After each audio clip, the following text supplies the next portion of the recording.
a la octava sesión de la Escuela Política, de este ciclo de formación de Idea País. Hoy día tenemos la suerte de contar con la presencia de Catalina Siles. Ella es historiadora y doctora en sociología. Es también investigadora del IES. El tema del que ella nos viene a hablar hoy día es de la familia entendida como un bien público y no simplemente desde una perspectiva privada, que era quizás como muchas personas y muchos sectores políticos lo habían entendido tradicionalmente.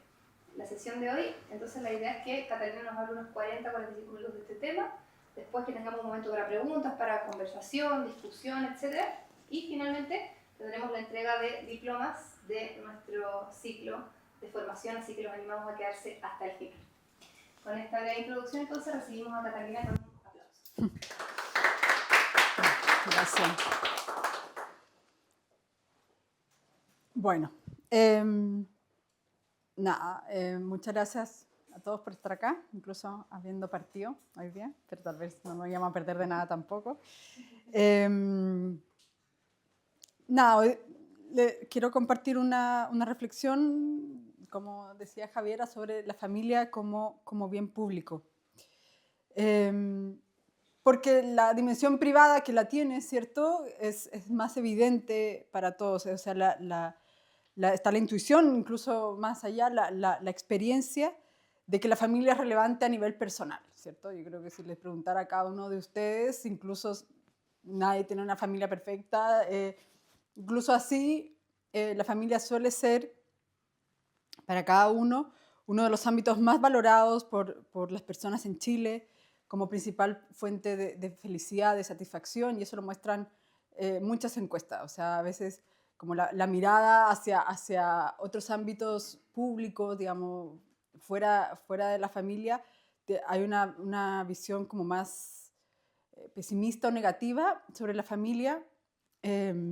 Suele considerarse como una fuente, tal vez la principal fuente de felicidad y satisfacción personal. Sin embargo, si bien esta dimensión es importante y la vida familiar ocurre privadamente, como la mayor parte de ella, ¿cierto? Y está bien, digamos, que haya este resguardo de la vida familiar, de la intromisión de otras entidades como el Estado, o otras cosas, digamos, o sea, que tiene que haber un ámbito privado donde la familia pueda desplegarse en forma privada. También tiene una dimensión pública y social fundamental que es importante conocer, ¿cierto?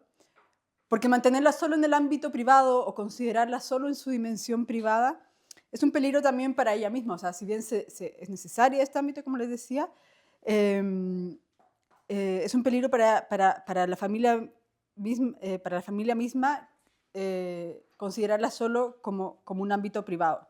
Pues finalmente queda solo definido más por criterios individuales de afinidad, ¿cierto? La familia es como lo que yo elija que es familia, ¿cierto? O lo que yo considero que es familia.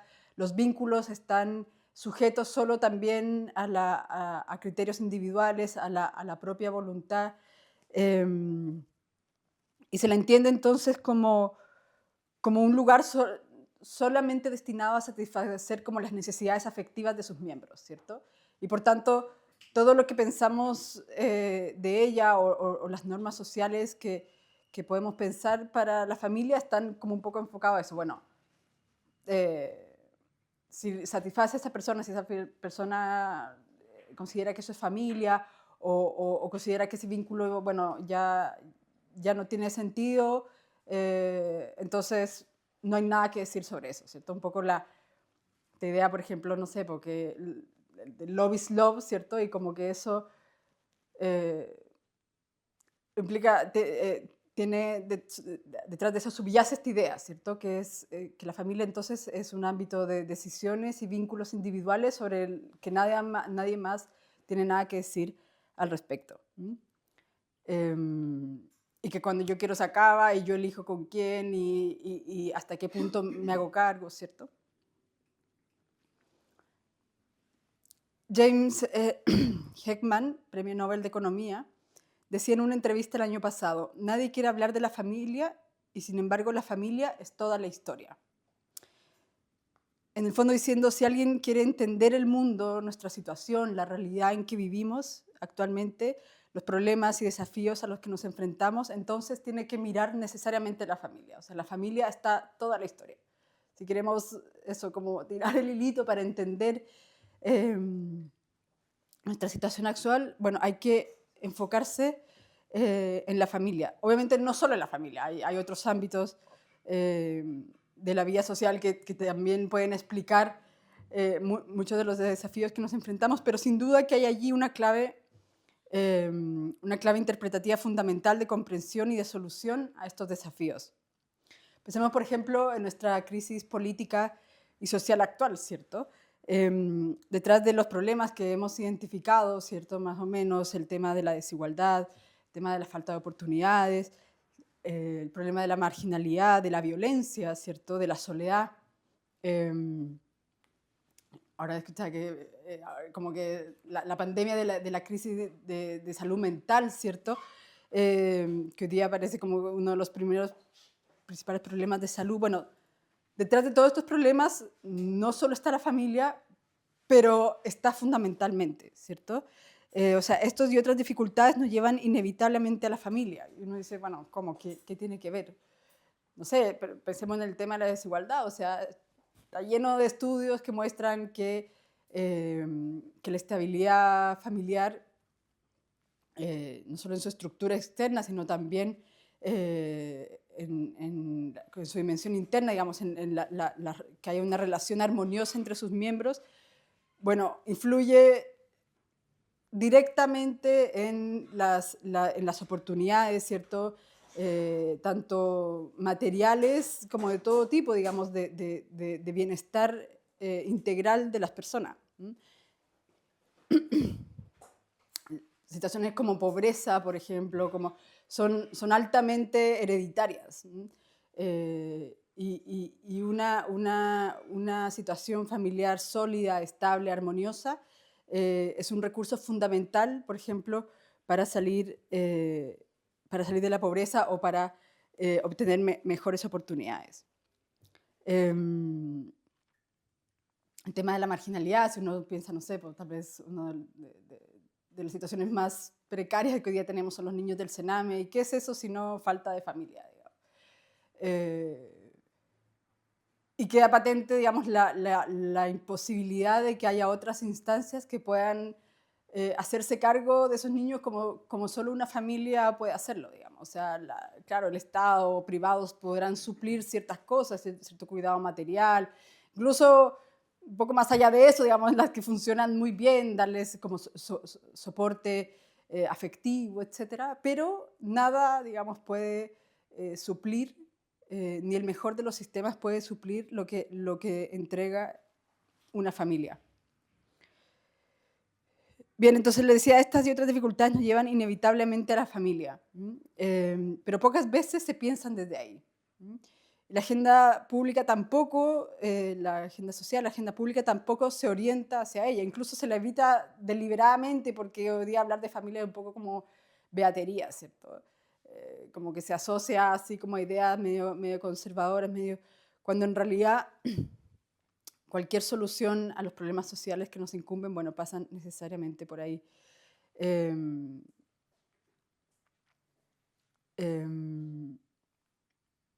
Y en ese olvido, digamos, en esa omisión, se olvida un hecho sociológico básico, ¿cierto? Y es que la familia es la base de la sociedad. ¿Qué implica esto? Que lo que sucede en ella repercute en otros ámbitos de la vida social, que es los ejemplos que les ponía ahora, pero otros más, por ejemplo, el tema de la violencia, ¿cierto? Que hoy día nos afecta tanto en tantos ámbitos. Recuerdo en una clase del doctorado en sociología que había recién ocurrido el estallido, ¿cierto? Está hablando en noviembre de ese año, el 2019, y estábamos, bueno, parte de un poco del curso, obviamente estábamos todos tan impactados, hablábamos de la violencia, y un compañero decía, bueno, ¿cómo nos extraña esa violencia pública que hemos visto si la experiencia más íntima de las personas, de muchas personas en Chile, la experiencia como inicial y más íntima de las personas está marcada por la violencia en sus casas, ¿cierto? O sea, cuando uno revisa los índices de violencia intrafamiliar, bueno, obviamente se reflejan, digamos, también después en la esfera pública, ¿cierto? Si tu experiencia más íntima, donde debería primar, digamos, el afecto, la armonía, la contención, como vamos a ver ahora, están marcados por vínculos de violencia, bueno, obviamente después el despliegue de esas personas en la vida social no puede ser muy distinta. Entonces eso, lo que sucede en la familia repercute en otros ámbitos de la vida social, y lo que sucede en otros ámbitos de la vida social repercute también en la familia, ¿cierto? Por ejemplo, no sé, el tema de la vivienda. Hoy día, claro, son difícil hacer la vida familiar en las viviendas que tenemos, ¿cierto? Unas cajitas de fósforo, ya, no sé si han visto unas como, que ya son como, como 20 metros cuadrados, unas viviendas como unipersonales, bueno, viviendas cada vez más chicas, digamos, que claramente no están pensadas para hacer posible la vida familiar. Y después uno se pregunta, obviamente no es la única causa, pero sobre la crisis de natalidad que estamos viviendo en Chile, ¿cierto? Bueno, si no me caben los niños en ninguna parte, o para que me quepan, bueno, tiene un costo que casi ninguna familia en Chile se puede permitir, ¿cómo voy a tener hijos, digamos? Entonces, claro, estamos con una tasa de natalidad parece que la proyección para este año 2024 va a ser menos de un hijo por mujer en edad fértil, 0,88 es lo que se viene. Creo que hay 3 países más bajos, como Corea y Macao, y no sé cuál más, pero hay muchos, el fenómeno es muy complejo y no quiero reducirlo al tema de la vivienda, pero claramente ahí hay un problema, ¿cierto? Entonces, claro, entonces lo que sucede en estos otros ámbitos, en el ámbito laboral, en el tema de la seguridad, en el tema de la economía, o sea, si las condiciones de vida se hacen cada vez más complejas, más difíciles, más desafiantes, bueno, obviamente esto también va a repercutir en la familia, en el tamaño que tenga, en las relaciones que se den al interior de ella, etc. Y este es un círculo que puede ser virtuoso o puede ser vicioso, digamos, ¿no? Entonces, digamos, este hecho sociológico que les decía puede ser virtuoso o puede ser vicioso. Bien, y esta centralidad o relevancia de la familia se pone de manifiesto tanto si observamos como los aspectos positivos como negativos de la familia, o sea, si observamos sus fortalezas o debilidades. Ambos aspectos, ambas caras de la moneda, muestran la insustituibilidad que tiene la familia o su relevancia social. Pensemos en la dimensión positiva desde, por ejemplo, una perspectiva más funcional. De la familia, para pensar esta relevancia, ¿cierto? De la familia, en primer lugar, depende la transmisión de la vida y la cultura. Y bueno, y como les decía antes, estamos viendo las consecuencias, digamos, de que esta dimensión esté disminuyendo, ¿cierto? La familia es el espacio insustituible de protección social, y esto quedó como muy patente, creo yo, en la pandemia, ¿cierto? Cuando ni el Estado, ni los privados, ni el mercado podían hacer mucho porque estábamos básicamente todos encerrados, no funcionaban los colegios, ¿cierto? No se podía ir a los lugares de trabajo, el Estado, bueno, no se tenía todo encerrado, el sistema de salud colapsado, ¿cierto?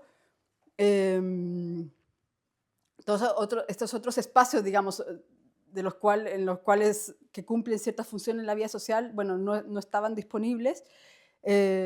La familia aparece, digamos, como de modo muy patente este lugar insustituible de protección social, donde se cuidaba a los enfermos, obviamente que no están en un estado muy grave, que acompañaron a los niños en el colegio, que había que conectarlos para hacer las tareas, conectarlos a la salida, tratar de que se mantuvieran al día, ¿cierto?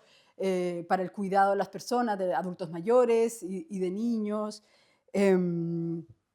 incluso en términos económicos, ¿cierto? O sea, obviamente se produjo una crisis de recursos importante y fueron las familias, sobre todo, las que salieron a ayudarse unos a otros para salir en ese momento difícil. Pero claro, eso que quedó muy patente funciona cotidianamente, ¿cierto? Y ese es una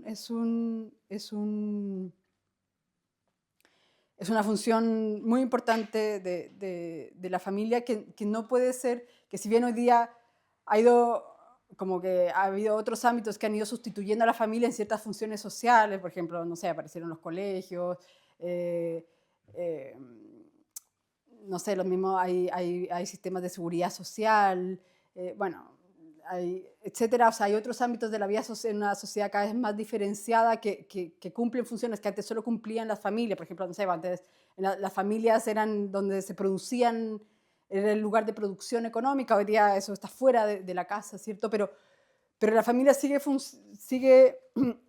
cumpliendo funciones. Y a un nivel insustituible porque ni el Estado ni el mercado pueden llegar, digamos, a las personas como pueden llegar ellas, porque obviamente lo que necesitamos cada uno de nosotros es muy distinto y estas grandes instancias, bueno, suelen como proveer como políticas masivas, ¿cierto? Y al que aguante bien y al que no, mala pata, digamos. Como aquí es una atención como personalizada según las necesidades de cada uno, ¿cierto? La familia entonces es esta red de solidaridad y de cuidado, sobre todo si vamos más allá de la familia nuclear también, o sea, no hay que, y ese es un error también, pensar siempre la familia en términos nucleares y no está la red de parentesco más amplia que implica, y que se está perdiendo, por cierto. Y eso, bueno, que la familia llega donde ninguna otra institución puede hacerlo para atender las necesidades de la persona. Y ahí, bueno, queda muy patente la relevancia social, pero incluso más allá de la dimensión funcional, que es importante, si uno lo mira desde una perspectiva más ontológica, porque estas funciones, como le decía, se pueden ir supliendo, van cambiando con el tiempo, lo exclusivamente como particular de la familia tiene que ver con una idea que hemos tratado con Consuelo Arauz de Signos de la Universidad de los Andes en un artículo, y es que como lo específico de la familia tiene que ver con que la familia es el único lugar donde cada individuo es acogido como persona. Pero Morandé le llama, la familia es la morada humana, ¿cierto? Donde cada individuo es acogido como persona con la dignidad que ese estatus, y ahí como que el concepto de persona es importante, con la dignidad de que este estatus de persona merece. Es el único ambiente donde cada sujeto puede ser reconocido y acogido como totalidad y por tanto llegar a ser y aprender qué significa ser persona. Es el único lugar donde la dignidad de la persona es acogida, es reconocida y es valorada en su totalidad. Y esto es muy importante en una sociedad funcionalmente diferenciada como la nuestra, donde cada sujeto es reconocido, valorado por los distintos ámbitos sociales solamente en cuanto que cumple un rol, ¿cierto? No sé, a la universidad le interesamos en cuanto a estudiante, le da lo mismo, no sé, pues si nos pateó la polola, el pololo, si en mi casa, no sé, estamos en una crisis económica, claro, le va a importar en la medida en que no pueda pagar, digamos, el arancel, digamos, pero si estoy comiendo sano, no estoy comiendo sano, si tengo una pena, si no tengo una pena, si me duele el oído, no le importa, ¿cierto? Le importa siempre y cuando afecte nuestro rol de estudiante. Y así para el Estado podemos ser ciudadanos o contribuyentes y le interesamos en ese sentido para el hospital en cuanto a pacientes, ¿cierto? Siempre en función para el mercado como consumidor, siempre en función de un rol y solo le interesamos en ese ámbito de nuestra vida. Y frente a eso, solo cada familia puede llevar a cabo la inclusión de la totalidad de la persona, acogerla en todas sus dimensiones y en todas sus necesidades. Para la familia todos los aspectos de la persona son relevantes y de forma gratuita y sin restricciones. Es decir, no está sujeto a cálculos instrumentales, ¿cierto? Como estos otros ejemplos que les decía, digamos, te doy en función de que tú me des de vuelta, digamos, como pasando y pasando, no sé, cuando uno, sobre todo Después eso va cambiando la dinámica familiar, pero cuando uno piensa en los hijos y cómo uno pone todos los recursos de material, económico, de tiempo, psicológicos, afectivos en el niño, y uno no sabe cómo va a resultar eso, que ya cuando son chiquititos hay cierta reciprocidad, pero después te puede salir un adolescente que te manda a freír monos y uno sigue ahí, digamos, con esa gratuidad, o sea, no, sin esperar algo a cambio, aunque obviamente tiene que haber cierta reciprocidad, pero ese vínculo se mantiene, ¿cierto? O sea, aunque uno no sepa cómo va a resultar finalmente el vínculo.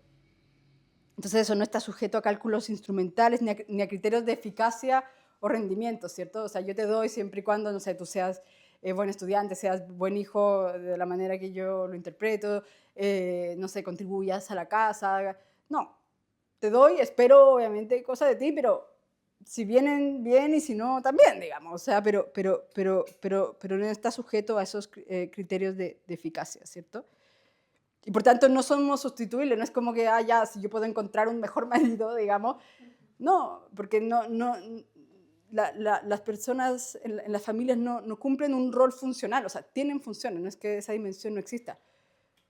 Pero lo que importa es la persona, ¿cierto? Entonces no es como que viene otro marido porque es un marido, no. Lo importante es mi marido, ¿cierto? Son mis hijos. Esa insustituibilidad de la persona, porque en la familia, como decía, no solo se hace referencia a un rol, obviamente hay un rol de padre, de madre, de hijo, de abuelo, de tío, pero ese rol no está separado de esta dimensión personal, ¿cierto? De la persona en su totalidad. Entonces eso no está sujeto ni a cálculos instrumentales, ni a criterios de eficacia o rendimiento, sino solo por el hecho de ser quien es, a diferencia de otros ámbitos de la vida social. Y esta visión no implica, para pasar como la dimensión negativa, como la dimensión negativa también hace relucir como la relevancia de la familia, no implica una idealización de la realidad familiar como un vínculo que es necesariamente armonioso, ¿cierto? Sobran datos para saber que eso no es así. Incluso tal vez la propia experiencia puede hablarnos sobre eso. Pero esto no hace sino confirmar el argumento. Dicho de otro modo, es en virtud de la radicalidad de este vínculo, del grado de intimidad e interdependencia que constituyen las relaciones familiares y del hecho de que las personas estamos implicadas en ella, digamos, de esta forma total, que de forma total que los abusos que puedan ocurrir ahí, ¿cierto? Que ocurren muchas veces, puedan adquirir expresiones especialmente profundas y dañinas. Hay varios ejemplos, pero pensemos lo que hablábamos antes de la violencia, ¿cierto? Es muy distinto que te asalten en la calle, digamos, y un tipo X, digamos, importante lo que sea, que es bastante traumático, que sufrir violencia ¿cierto? De un padre o de una madre o de lo que sea, ¿cierto? El daño que produce esa violencia, justamente por lo que decía, por este grado de implicación, de intimidad, por la radicalidad del vínculo, hace que el mal funcionamiento de la familia sea especialmente dañina. Y por tanto muestra la relevancia que tiene, o sea, la relevancia de que funcione bien, ¿cierto? De que esté constituida por como relaciones armónicas, de que suceda esto que debería suceder, de la acogida total de la persona en su dignidad, ¿cierto? Ahora bien, es difícil sostener que la respuesta a esto, a esta dificultad, a estos aspectos negativos, a estos males que pueden ocurrir en la familia, que tampoco son extraordinarios, digamos, ni mucho menos, o sea, pasa mucho. Es difícil sostener que la respuesta a ello sea liberar a las personas de estos vínculos, como sostienen algunas corrientes liberales, o algunas feministas también, y de otro tipo. Pues no hay ninguna otra instancia que pueda suplir a la familia en lo que ella hace, que es lo que, no solo en las funciones, en su dimensión funcional, sino sobre todo en este nivel más profundo, más ontológico que les hablaba algo. Ni siquiera a nivel funcional completamente, ¿cierto? Ya lo hemos visto. Pero mucho menos en este nivel como suprafuncional, de inclusión total e incondicional de la persona. Nadie, ninguna otra instancia puede hacer lo que hace la familia acá. Por tanto, la ausencia o debilitamiento de la familia no libera a las personas, digamos, como uno podría suponer, o como presuponen estas corrientes, digamos. Ahora me estoy leyendo un libro que de hecho se llama Abolir la familia, de una Sophie Lewis. Porque claro, ve la familia como posesión, dominación, ¿cierto? Control, como un impedimento a la autonomía y al despliegue individual, anda a saber qué experiencia tiene. Y que en el fondo la abolición de la familia sería como una forma de emancipación, ¿cierto? Del individuo, digamos, de este yugo. Pero al final, cuando uno ve la experiencia, la ausencia o debilitamiento de la familia solo incrementa la vulnerabilidad. Volviendo al caso del Sename, ¿cierto? Claro, esos niños salen de ahí, salen de sus familias, digamos, porque obviamente hay una vulneración grave de sus derechos. Pero no es que estén mejor ahora, digamos, o sea, menos en instituciones del Estado, y eso ya se ha visto, y por eso hay como un esfuerzo importante, por ejemplo, por la familia de acogida y todo, porque nada puede suplir, digamos, o sea, dejar al individuo solo, aislado, digamos, a cargo de estas instancias que son incapaces de ver a la persona, con todo lo que eso significa, solo la dejan en un estado mayor de precariedad, de vulnerabilidad. Lo que se trata entonces es de potenciar sus fortalezas y apuntalar a sus debilidades, no abolir a la familia como quiere Luis, sino de ver, bueno, cómo reparamos los problemas que pueda tener, cómo le apuntalamos en sus debilidades y sobre todo cómo potenciamos las fortalezas que también se hacen muy visibles, ¿cierto?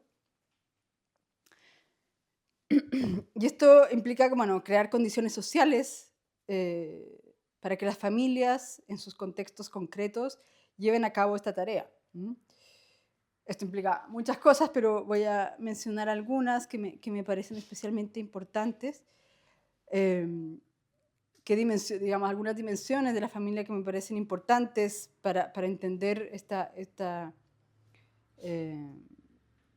idea que les comentaba. Y la primera es como pensar en su estructura y características esenciales, ¿cierto? Que ha sido como uno de los problemas de la privatización de la familia, un poco que también ha tendido como a diluirse, ya no sabemos muy bien qué significa, qué implica, por qué tiene las características que tiene o debería tenerlas, digamos, por qué se ha entendido de cierta forma, por qué la definimos como la definimos, aunque hoy día ya es como cualquier cosa la definición.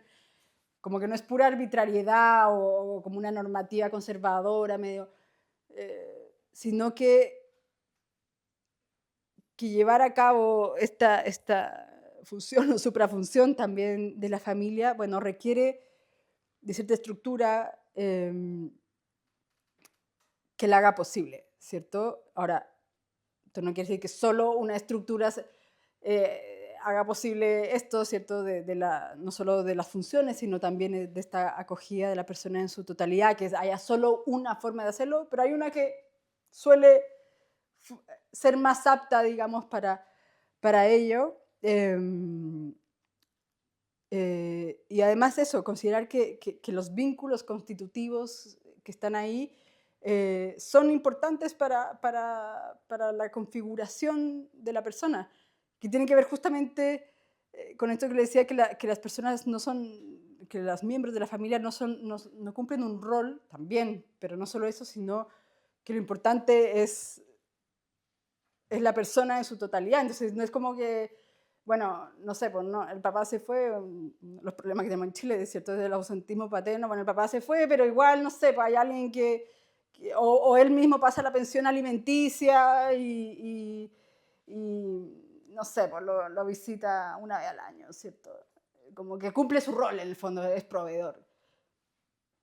No, porque no es como que pudiera venir otra persona a hacer eso mismo, digamos, sino que el vínculo que hay ahí exige una participación mucho más existencial en la constitución de la persona de lo que...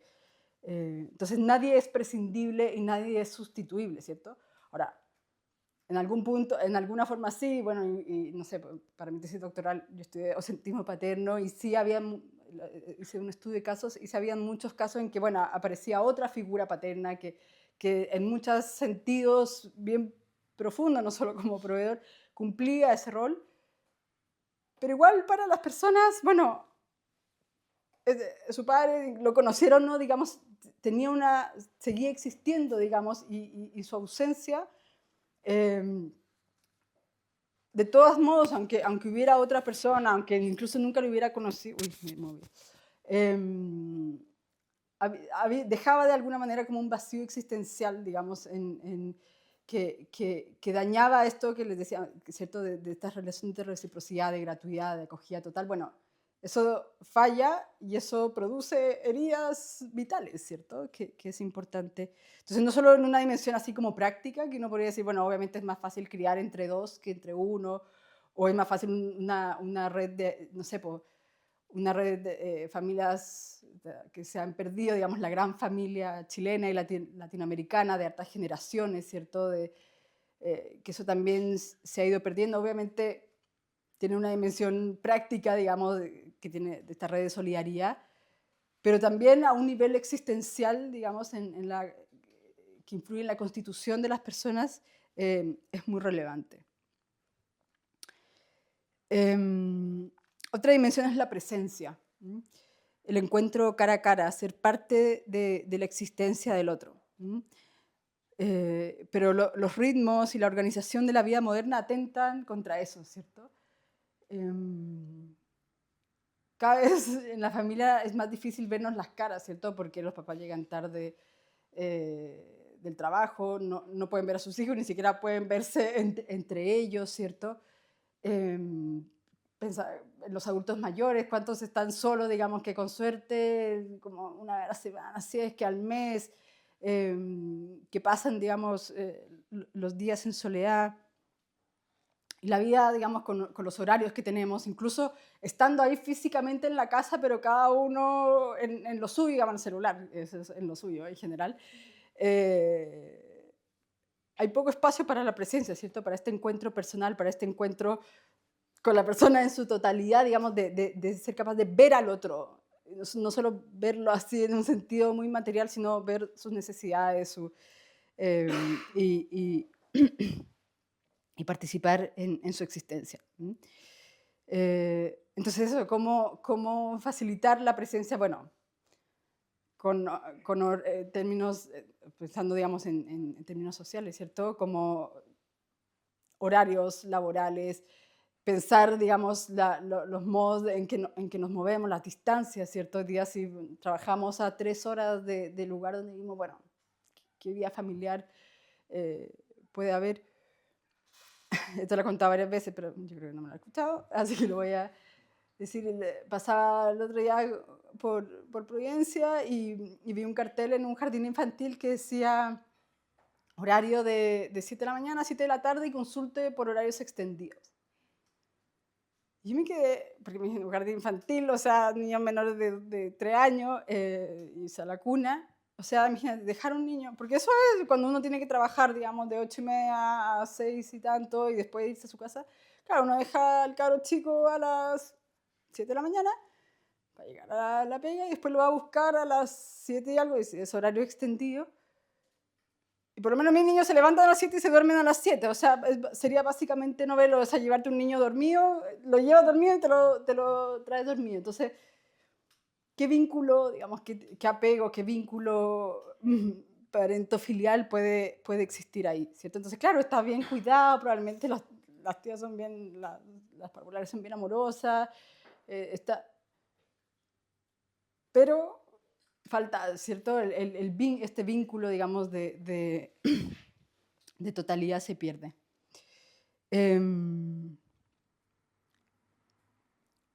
La tercera, y que tiene relación con la anterior, ¿cierto? Es el cuidado, que es también parte fundamental de esta reciprocidad familiar, de esta acogida total. donde se expresa con mayor hondura el lugar de la familia en el sostenimiento de la persona. Y el cuidado implica eso, la preocupación, dice Heidegger cuando habla del cuidado, implica la preocupación por el destino total del otro. Algo que no es sustituible, y muchas veces en la discusión, por ejemplo, pública que hay sobre el cuidado, se piensa el cuidado desde una perspectiva súper técnica, ¿cierto? Entonces eso que la sala cuna, ojalá la sala cuna universal, que bacán que exista, yo estoy a favor, digamos, pero como que queremos sacar el cuidado de la familia para, no sé, un poco con esta idea, digamos, de la autonomía y de la emancipación, para que podamos desplegarnos, digamos, en otros ámbitos de la vida social, que está muy bien, digamos, pero no a costa de todo, ¿cierto?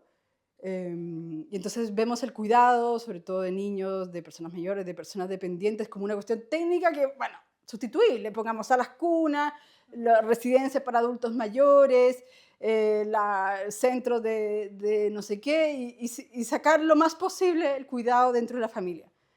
Entonces es una cuestión técnica, ¿cierto? De especialistas, que obviamente también son necesarios, pero hay algo del cuidado que sucede en la familia y que tiene que ver con lo que le decía, que es insustituible, ¿cierto? Y es esta preocupación por el destino total del otro. No solo por el problema en concreto, ese así como que puede ser cualquiera, bañar, vestir, acompañar, no sé qué, sino la preocupación por todas las dimensiones de esa persona y no por algo en concreto. A mi marido una vez el jefe que lo llamó y mi marido estaba bañando a los niños. Y le pareció muy indignante esto de que le contestara mientras le bañara a los niños, que además era una hora, era las 8 de la noche, digamos, pero en fin. ¿Le pareció indignante a tu marido o al jefe? No, al jefe. Ah. Al jefe le pareció indignante y mi marido le contestó, le dijo, oye, ya, perdón, te llamo en un rato que estoy bañando a los niños. Y después, entonces le dijo, lo que parece, además, parece que lo que vos necesitas es alguien que te bañe a los niños, así que me diciendo, ¿por qué estás haciendo tú cosas que debería estar haciendo otra persona? Y es como, claro, sí, efectivamente cualquiera puede bañar a un niño, digamos. Pero lo que sucede en ese baño, digamos, no es solo que lo estáis bañando, sacándole la mugre, digamos. Estáis trabajando un vínculo, digamos, ¿cierto? Estáis preocupados por el destino total del otro, o sea, la conversación que ahí pasa, el cariño que sientes el niño cuando tú lo estás bañando, etcétera, digamos, el tiempo que pasa de ese encuentro cara a cara, bueno, eso no es insustituible, aunque otros puedan bañar a un niño, ¿cierto?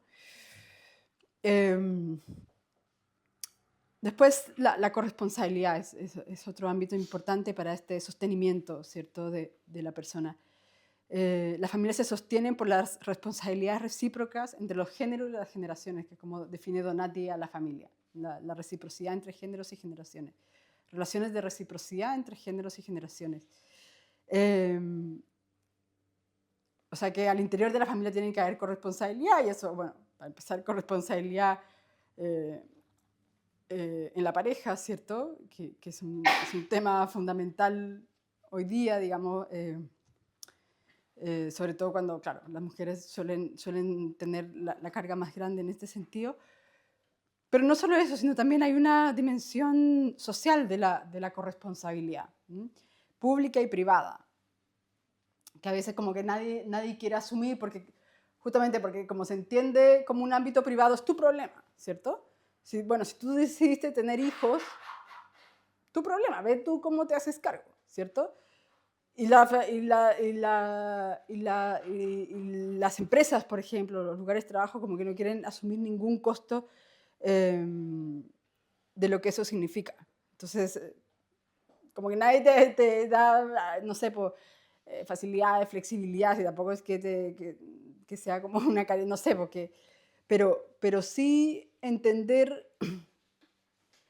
o sea, que si consideramos la relevancia social de la familia, que va más allá de mi situación individual, sino que las familias funcionen bien, repercuten a todo el social y también a las empresas, digamos, bueno, debería haber medidas, digamos, medidas de corresponsabilidad destinadas, digamos, a facilitar y hacer posible las condiciones para la vida familiar.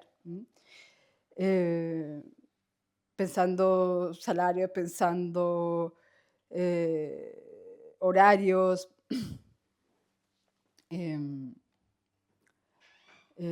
flexibilidad, etcétera. Pero también a nivel no solo como de empresas, sino también estatal, no sé, al pensar nuestro sistema impositivo, por ejemplo.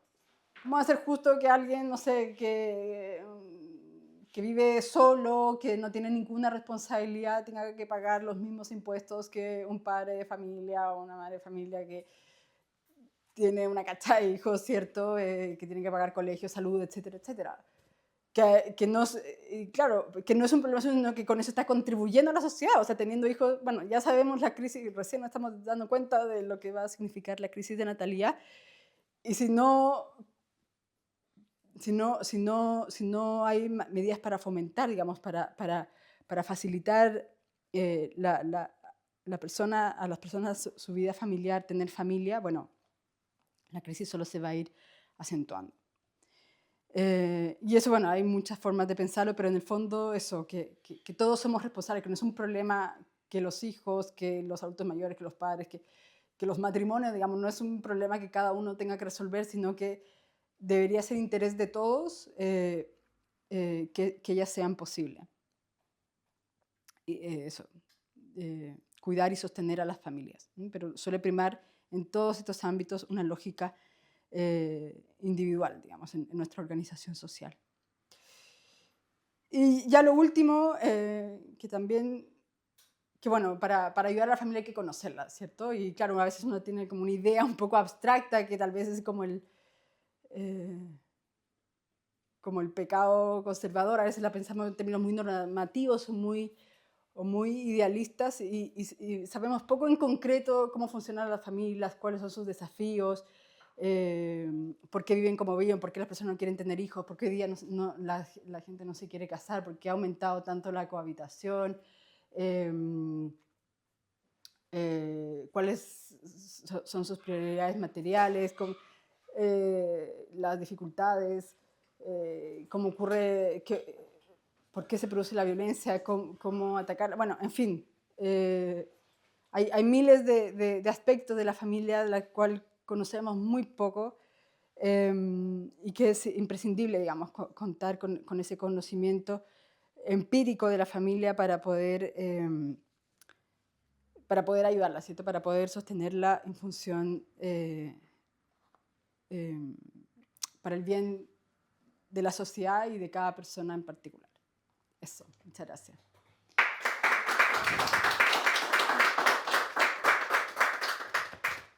Muchas gracias, Cata, por tu excelente charla. Queríamos saber ahora si alguno tenía alguna pregunta, comentario, quería abrir algún subtema de discusión, por ejemplo. ¿Por aquí? Sí. Adelante, se toma. Bueno, mencionó harto el Sename y creo que es un tema bien interesante porque se han hecho experimentos muy raros con el Sename o con los servicios estatales o privados. O sea, con cualquiera de los dos, porque cualquiera de los dos es un mal servicio hoy en día. Basta ver el último informe de la PDI, o sea, el último informe masivo de la PDI. El 100% de los centros del Sename se producen vulneraciones, más del 80% de los centros privados. Entonces, me nace esta pregunta porque también hablo de las familias de acogida, que es una de las soluciones más buenas, podríamos decirlo así, para sacar a los niños del sistema. Y de los incentivos. Hoy en día las familias de acogida, a diferencia de otros países del mundo que la tienen un incentivo económico muy bajo, tienen un incentivo jurídico muy bajo. O sea, las familias de acogida no gozan con beneficios postnatales o los beneficios que goza una familia que tiene un hijo propio, por decirlo así, ¿cierto? ¿Cómo se enfrentan estas problemáticas para potenciar las familias de acogida y presentarlas como una verdadera solución, más que algo que está simplemente? Sí, a ver, no soy experta en el tema, pero claro, es complejo, digamos, lo de los beneficios, ¿cierto? Porque puede llevar como tener incentivos perversos también, ¿cierto? Si tú como que no sé cuál es el monto hoy día y probablemente es como tú dices que es muy bajo, sobre todo para el costo que hoy día tiene un niño. Pero claro, si subes mucho el monto, el incentivo puede dejar de ser como, bueno, acoger a este niño temporalmente que está en una situación de precariedad y puede llegar a ser, bueno, ganar plata, ¿cierto? Entonces hay que, como que a veces, detrás de una buena intención pueden producirse como efectos nocivos para lo que uno mismo quiere lograr.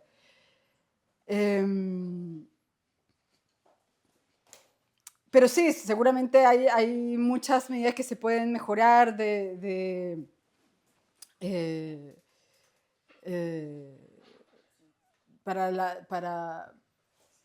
beneficio, bueno, sobre todo como lo principal en los niños, ¿cierto? Porque algo en algún momento me metí, también hay un problema como mantener los vínculos con la familia de origen, mantener esto, después con la familia adoptiva, siempre también es bueno cierta estabilidad, cómo captar familias idóneas para esto, no es fácil, ¿cierto? Porque también pueden producirse abusos en este sentido. Entonces a veces tratar de expandir mucho, también uno pierde también control, ¿cierto? Pero yo creo que lo importante es sobre todo eso, como eso, obviamente ayudar al sostenimiento material de esa persona, pero apelar, bueno, a la solidaridad, porque al final solo algo así, digamos, solo la gratuidad, digamos, de ese vínculo puede motivar genuinamente a las personas, más allá de que obviamente no basta con eso, tienes que darles las condiciones para que puedan cumplir lo que les estáis pidiendo, ¿cierto? Pero al menos, sin ser una solución perfecta, la experiencia internacional ha mostrado que tener un entorno familiar es lo más beneficioso para niños que ya han sido, digamos, gravemente vulnerados sus derechos y que institucionalizados, digamos, suelen estar en peores condiciones. Claro, a eso mismo iba. O sea, hay países del primer mundo a los que esperamos, yo creo que la gran mayoría, apuntar a ser. O sea, Estados Unidos, Noruega, países generalmente nórdicos, que tienen un incentivo, no incentivo, sino que un apoyo económico, porque involucra un gasto económico acoger a un niño, sobre todo un niño vulnerado, que necesita de un apoyo mayor que un niño que nació en un núcleo familiar y se mantuvo en ese núcleo familiar siempre. Tienen un incentivo económico y jurídico mucho mayor. O sea, creo que la variación está como en 400.000 pesos. Aquí en Chile se pasan 420.000 pesos por niño y en Noruega, Estados Unidos se pasan casi 800.000. Entonces, vivir con 800.000 pesos para atender a un niño es mucho más que vivir con 420.000 pesos. Que sí, claro, el problema es que Noruega es Noruega. Y, obvio, sí, nada. Obviamente que uno le gustaría más y probablemente tenga que ser más. Yo no digo, incluso las mismas instituciones del Sename, uno dice, bueno, sobre todo cuando uno ve que la plata se está gastando como se está gastando. Sí, probablemente, pero solo pienso, digamos, se me ocurre, sin haber profundizado mucho en el tema, que puede también producirse un efecto, pero sin duda que estamos lejos de eso, porque diga, con lo que cuesta un niño es difícil pensar que a uno como que le pueda lucrar con eso. Pero sí, o sea, los niños deberían ser una prioridad, sobre todo niños en situación de vulnerabilidad, y debería haber un esfuerzo lo más temprano posible por mejorar su entorno, sus condiciones de la mejor manera posible. ¿Más preguntas, comentarios? Yo tengo una. Ah, ya. Sara, después David. Yo igual quiero preguntar. ¿Alguien más después? Ah, ya. Todos tienen. Que yo investigo cuidado a nivel técnico, que me pareció muy interesante como tú lo dijiste, como que tendemos a verlo muy técnico.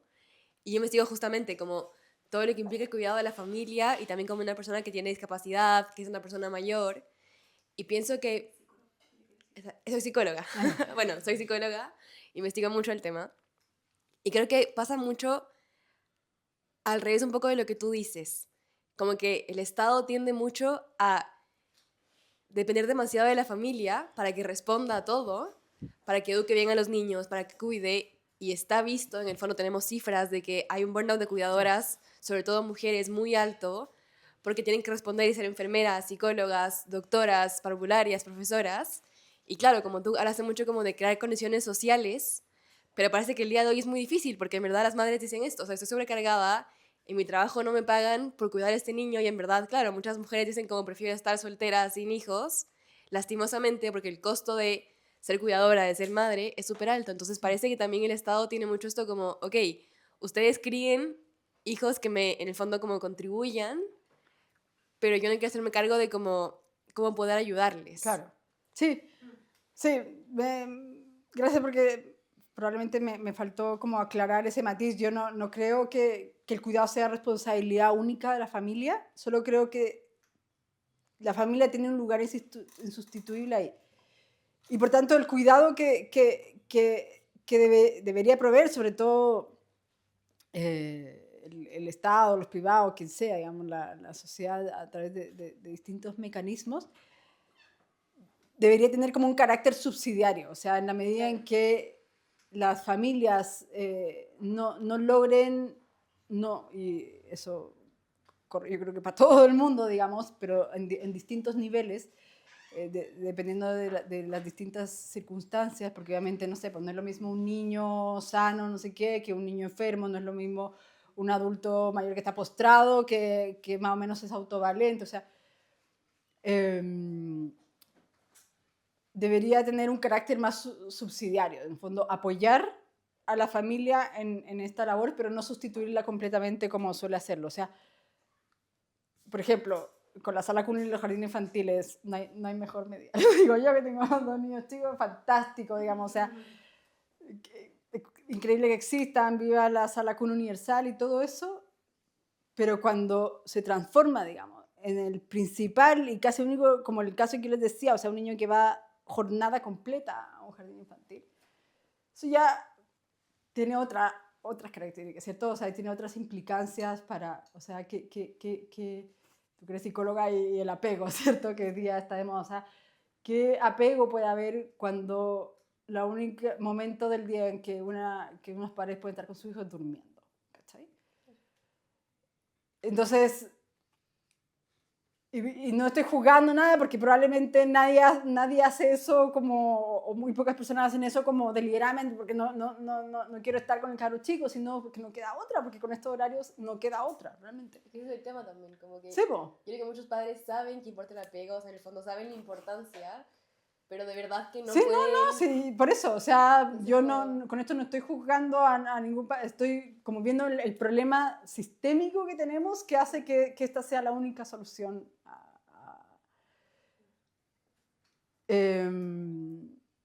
Entonces, eso, ¿cómo pensar el cuidado, no sé, ahora que está el Sistema Nacional de Cuidados, cómo pensarlo no como un sustituto de la familia, sino como un complemento, digamos, o sea, porque el cuidado también tiene una dimensión técnica y probablemente, no sé, pues si a mí me tocara cuidar a una persona con alguna discapacidad física grave con la cual no tengo ninguna competencia, bueno, obviamente necesito ayuda, ¿cierto? Pero de ahí como o lo que pasa con los adultos mayores, como que, chao, lo entrego, no te veo más, ¿cachai? Entonces eso, hay que proveer de otros sistemas de cuidado fuera de la familia, pero como complemento de acuerdo a las necesidades de cada uno, que no son las mismas para todos, y eso a veces también suele pasar, no sé, al pensar en el mismo proyecto de Sala Cuna. No están muy actualizadas las cifras, pero en una CACEN del 2016 había un porcentaje súper importante de madres, sobre todo, que teniendo la posibilidad de dejar a sus hijos en sala cuna preferían no hacerlo, digamos, porque preferían dejárselo por tú a la mamá. También tiene otras dificultades, es muy complejo el tema, pero en el fondo para ellas era más importante que hubiera un cuidado familiar, digamos, que llevar una sala cuna, digamos, con 20 niños, que el cabro chico, no sé, iba a estar en su cuna mirando al techo, porque también un poco son esas las condiciones, o sea, no hay un sistema óptimo de que tiene que haber como 2 cuidadoras por cada 5 niños, no tengo idea cuál es la cifra exacta, digamos, sino que también suelen ser sistemas muy, muy precarios, salvo los privados y bien caros. Entonces eso, que prefería que lo cuidara su mamá. Y para eso no hay ninguna alternativa. O sea, si yo prefiero eso, no hay ninguna alternativa para eso. O pensar que tal vez, no sé, podría ser como, no es pagarle a la mamá para que cuide un hijo, sino también un reconocimiento, yo lo vería así, como porque si no suele también mercantilizarse los vínculos, pero un reconocimiento a esa labor fundamental que puede hacer una mamá haciendo, por ejemplo, que no quiere decir que lo tengan que hacer todas, quedándose en la casa a cuidar a sus hijos.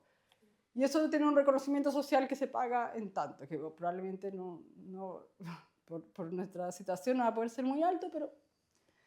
Entonces, no estoy desconociendo la dimensión técnica, no estoy tampoco desconociendo cómo el cuidado puede ser una muy pesada carga para muchas mujeres, o sea, que no tienen ningún tipo de apoyo y que debería existir. Mi punto es con la intención de querer como suplirla totalmente y no solo como más bien subsidiarla. Eso. Gracias, Sara. David, después Seba y después Sara. Ya. Gracias, Catalina, por tu exposición. Tengo una duda pequeña, más conceptual, acerca de la familia como bien público. Mi formación es de economista y yo entendía bien público como aquel bien que no es rival ni excluyente.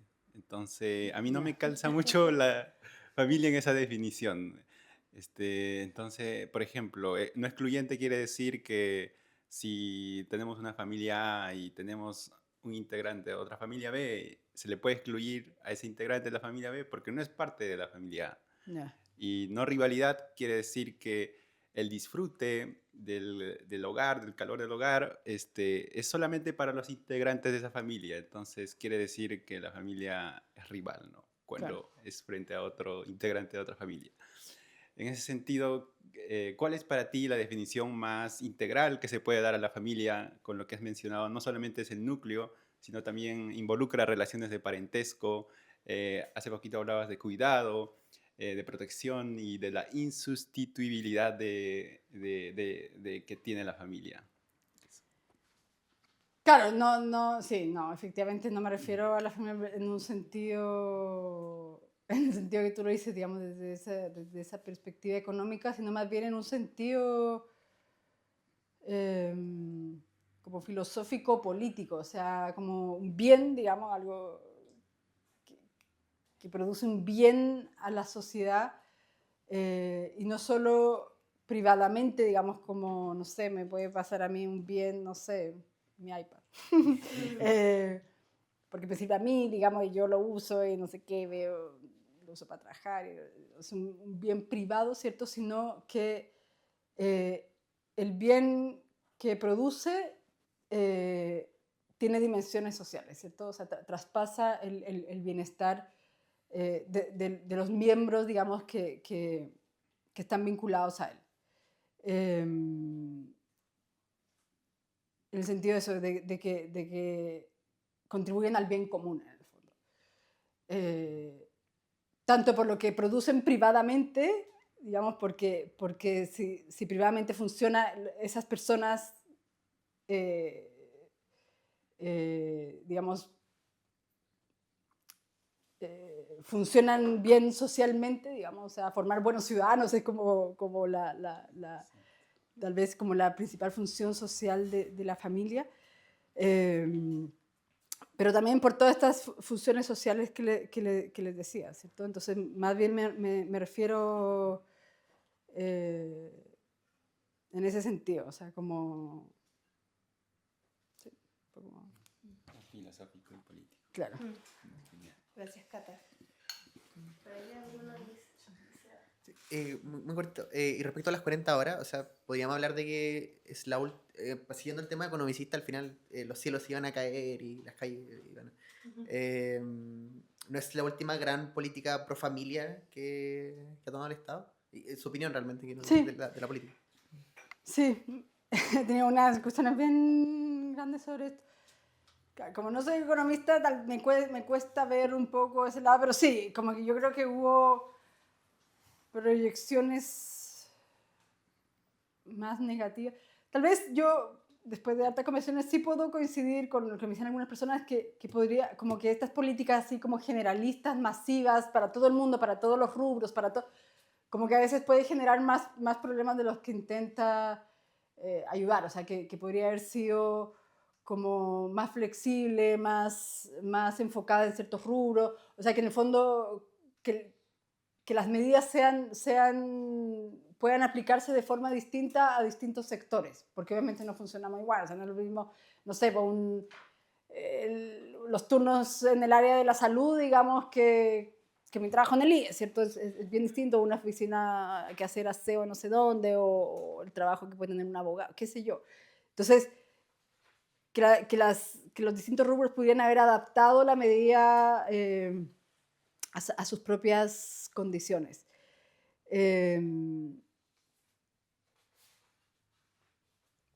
Pero a mí me parece una medida que está, bueno, también hay que pensar también como que claro, que el país está pasando por una crisis económica importante, que ha costado mucho incrementar el empleo formal, ¿cierto?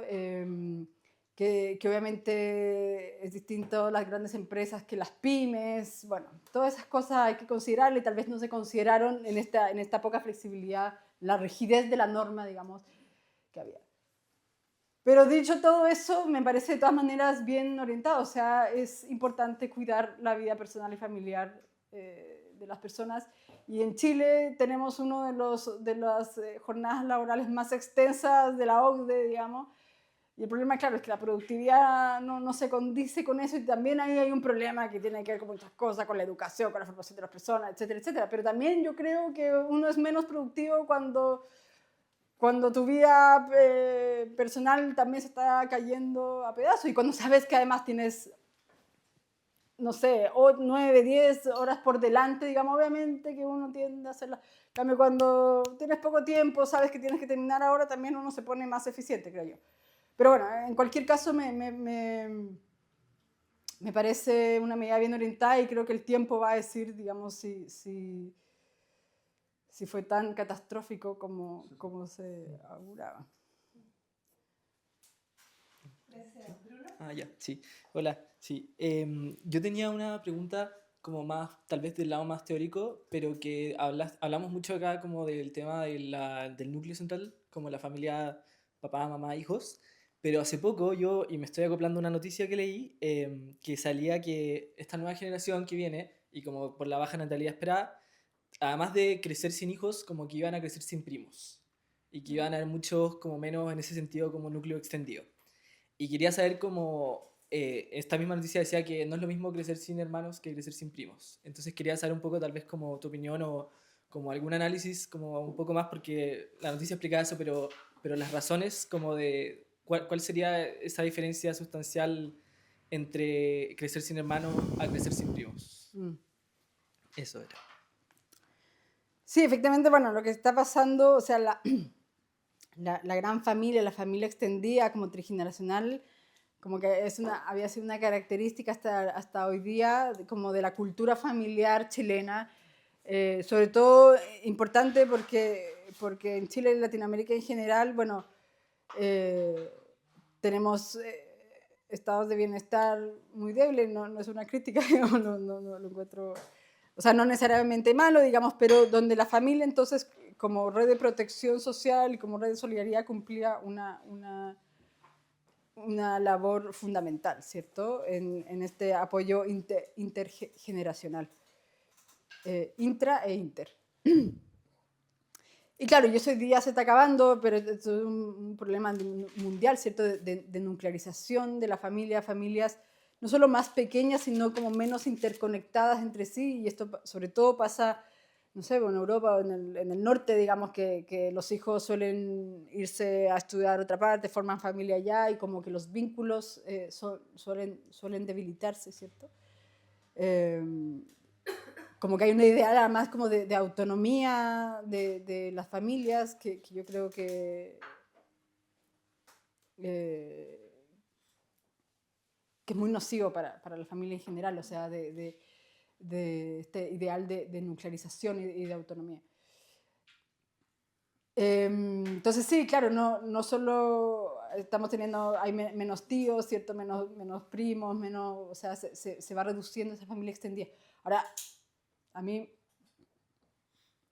me parece que es peor no tener hermanos que no tener primos. O sea, terrible no tener primo, digamos, sobre todo, digamos, si uno, teniendo en cuenta esta idea, digamos, pero obviamente el lazo, el vínculo que se tiene con los hermanos es de otra naturaleza, ¿cierto? Esos vínculos de primer orden, digamos, de una reciprocidad mucho más directa. Y ahí yo sí veo un problema importante. O sea, como en familia, bueno, ya sin hijo o del hijo único, digamos, no es que ese niño esté destinado, nada, no. Pero obviamente la vida es distinta en muchos sentidos cuando hay fraternidad, ¿cierto? Cuando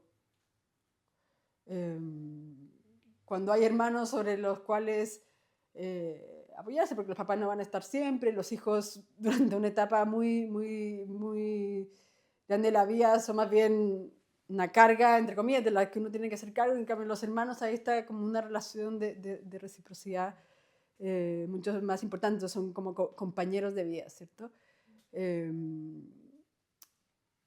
Y eso se está perdiendo y yo creo que eso va a tener como muchas consecuencias sociales. Tener hermanos ayuda en muchas cosas, ¿cierto? De generosidad, en solidaridad,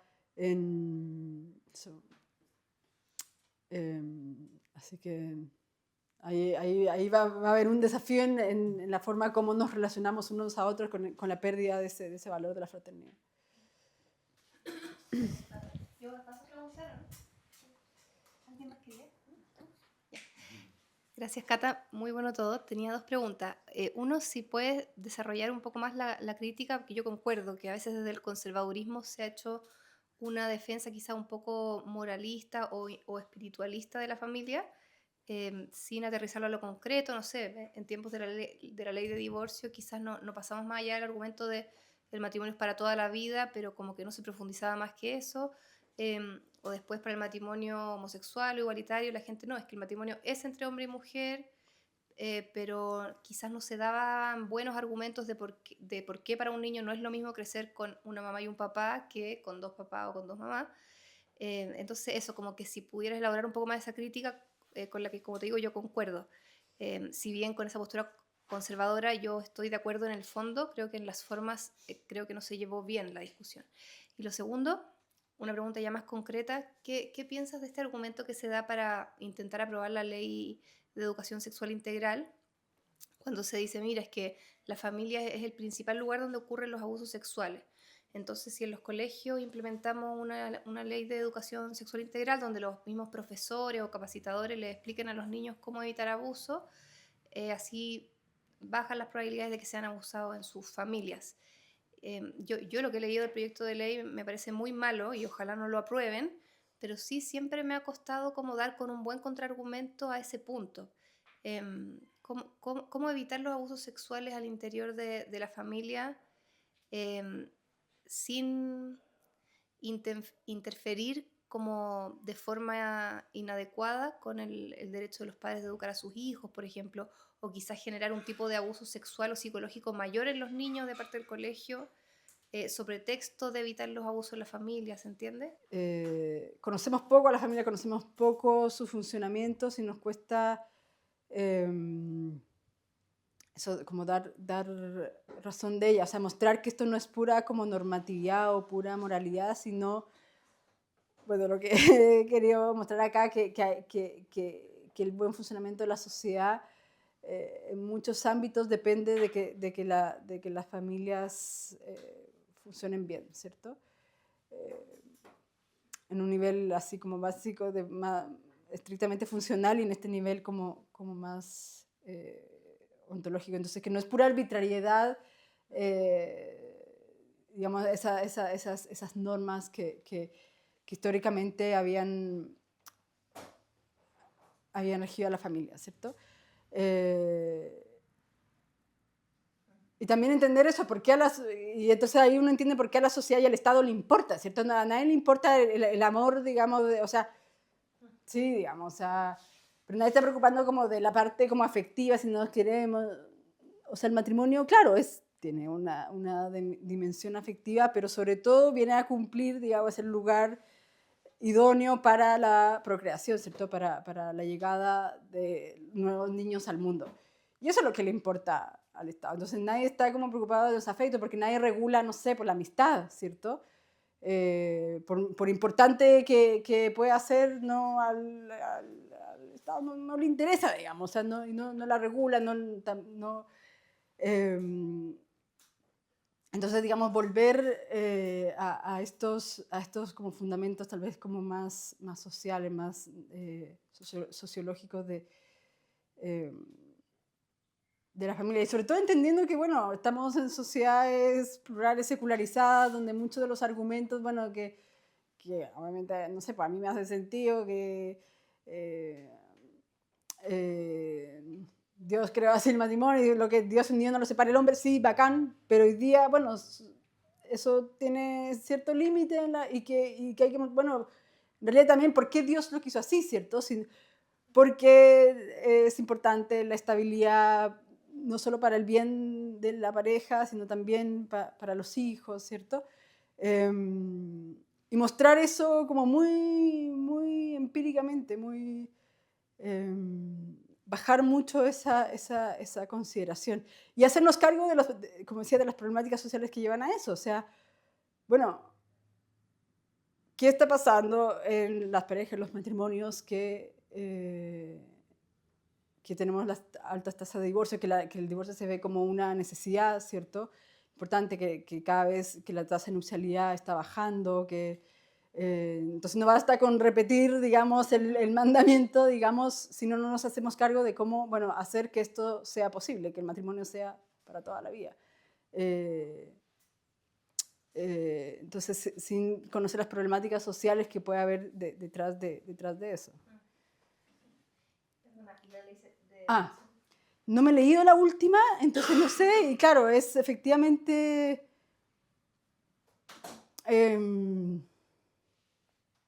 sí, o sea, es cierto que los abusos suelen, no sé si es mayoritariamente, o sea, claro, hay que, efectivamente son en la familia, pero hay que ver de quién también. O sea, es mucho más probable, por ejemplo, que sea alguien que está dentro del hogar, digamos, pero que no haya un vínculo familiar directo, por ejemplo, un padrastro o la pareja de la mamá, que suele ser mucho más que un padre biológico, por ejemplo, que no digo que no los haya, pero...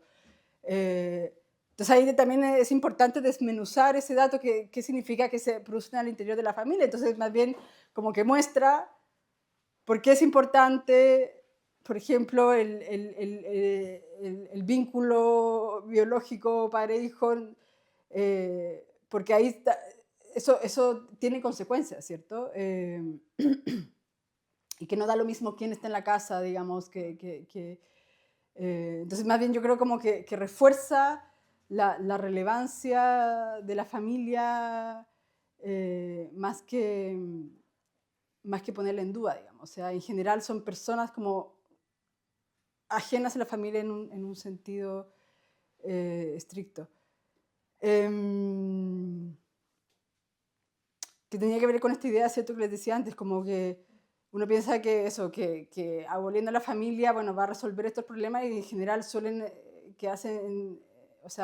aumentar más bien como la vulnerabilidad de las personas.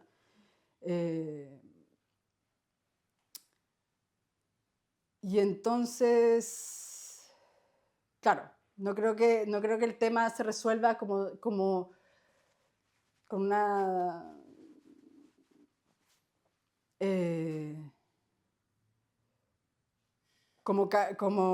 como formación un poco de sospecha, claro, pero además de sospecha, digamos, de los vínculos familiares, no al revés, o sea, y técnica además, entonces, porque hoy día tampoco es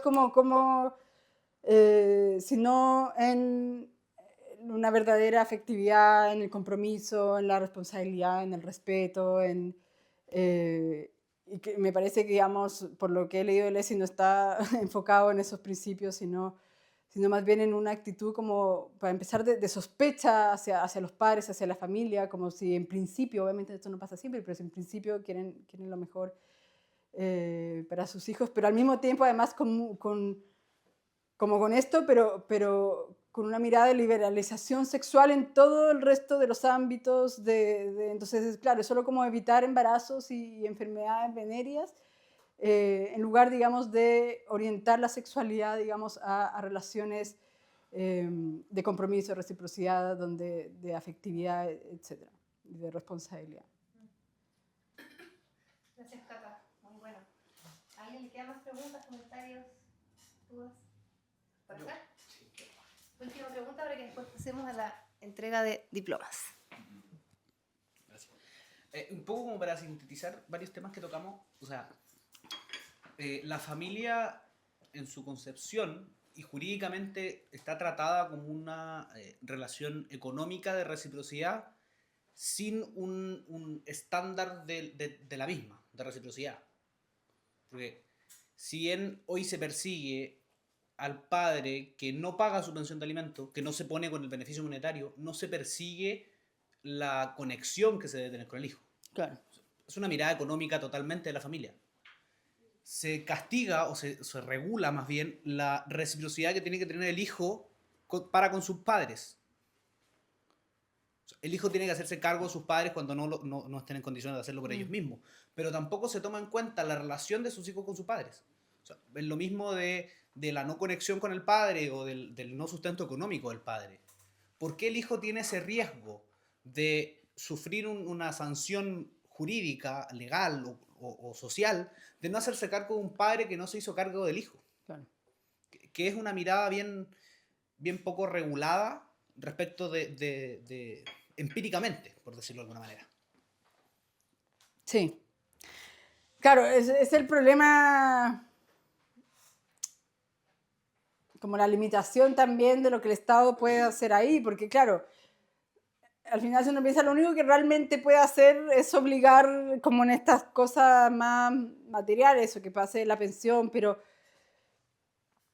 nadie puede obligar a un vínculo donde no está la voluntad de hacerlo, ¿cierto? O sea, no sé, podría meter al caro chico en una pieza, no sé, pero nada, probablemente produzca más daño de lo que de los beneficios si no hay una voluntad de las partes, sobre todo cuando hay asimetría del padre para hacerlo, ¿cierto? Claro, de alguna manera también algo se obliga con las visitas y todo eso, pero el alcance obviamente es muy limitado, como les digo, si no hay la voluntad y la intención de cultivar ese vínculo, ¿cierto? En un sentido como bien profundo, esto que les decía, de como ser parte de la existencia del otro. Y al revés pasa un poco lo mismo, claro, entonces uno dice, bueno, no sé, alguien que nunca se hizo cargo, ¿por qué yo me tengo que hacer cargo de él? Justamente también por un poco lo que hablábamos antes, o sea, no son relaciones transaccionales, no es como si tú me diste, entonces yo te doy, si tú me diste un poquito. Claro, uno lo puede tomar así y decir, bueno, no, eso no, y uno puede entender que eso suceda, ¿cierto? Pero lo que finalmente se considera en esas obligaciones es que la obligación existe más allá de que haya correspondencia total o no.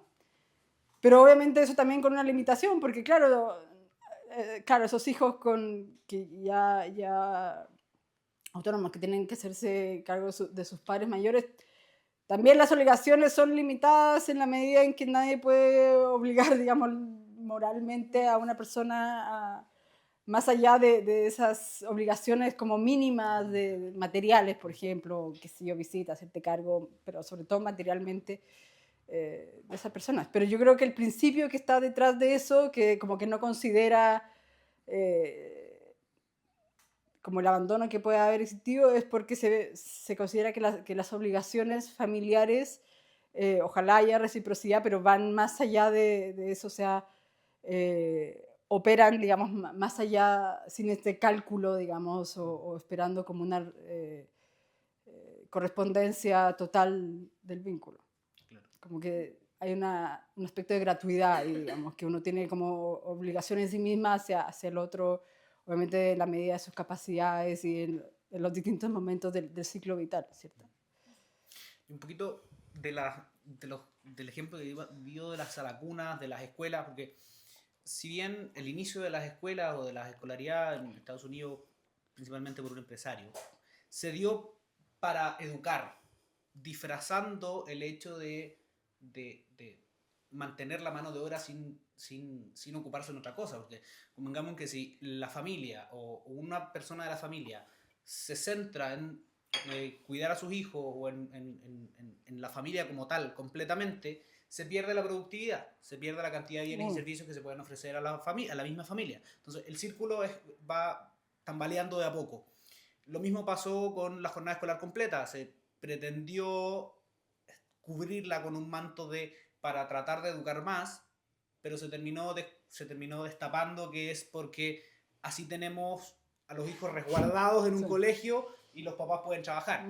Entonces, ¿cómo se enfrenta que la misma sociedad sea la que exija tener algo que pueda sustituir a la familia, porque la misma sociedad es la que pretende o quiere enfocarse en su trabajo o en lo que tiene que hacer y no priorizar la familia? Sí, a ver, yo creo que hay algo como inevitable, como que la modernización básicamente es diferenciación funcional, ¿cierto? Y hoy día es inevitable, o sea, volver, no sé, a qué siglo, digamos, para donde todo estaba concentrado en el hogar, es imposible, ¿cierto? Tampoco sé si es deseable. Entonces, y me parece bien, digamos, que haya otras instancias que abarquen funciones que probablemente van a ser mejor. O sea, no me cabe duda que las profesoras de mis hijos les van a enseñar mejor que yo casi todo. Y bien, digamos, el punto es cuando estos intentos en distintos ámbitos intentan abarcar todo, ¿cierto? Que toda la educación esté en manos de los colegios. Tengo una cuñada que trabaja en un colegio subvencionado y llegaron unos papás a alegar porque en el colegio no les estaban enseñando a comer bien en la mesa, como modales de la mesa. Oiga, está bien, o sea, bueno, el colegio puede reforzar ciertas cosas, pero no pretendan, que es lo que se pretende hoy día, que pretenden muchos padres, en verdad, como les digo, y usted hace cargo de todo. El colegio puede entregar ciertos conocimientos, puede formar en muchos ámbitos, pero no va a suplir la función educativa de la familia, digamos. O sea, los padres siguen siendo primeros educadores, sobre todo en un sentido más sustantivo. Lo mismo que hablábamos del cuidado y no sé, la formación de la sexualidad, de la afectividad, etcétera, etcétera. O sea, distintas instituciones han ido supliendo y colaborando a la familia en la crianza, bueno, en muchas funciones que antes hacían fundamentalmente las familias. El problema es cuando esa sustitución quiere ser total, ¿cierto? Entonces, claro, cuando empezamos ya no solo la jornada escolar completa, sino el after school y no sé qué, y la cuestión, entonces ya, y cuando llegan a la casa, además le entregamos la educación de nuestros hijos al celular, a las tablets, a la televisión. Ahí se produce el problema. O sea, yo creo que un adecuado equilibrio, digamos, en que podamos repartirnos, esta idea de la corresponsabilidad, repartirnos la tarea que implica la crianza, etcétera, está bien, digamos. El problema es cuando la familia ya queda relegado como a su mínima expresión, con todos los problemas que eso supone, y los estamos viendo, ¿cierto? No solo el tema de la violencia, sino niños solos, sin referencia, sin referentes, sin normas, sin autoridad, hoy estamos viendo eso. O sea, en el fondo, la familia reducida a su mínima expresión y las repercusiones que eso trae para las personas y sumando para la vida social. Muchas gracias, Cata. Le damos un aplauso.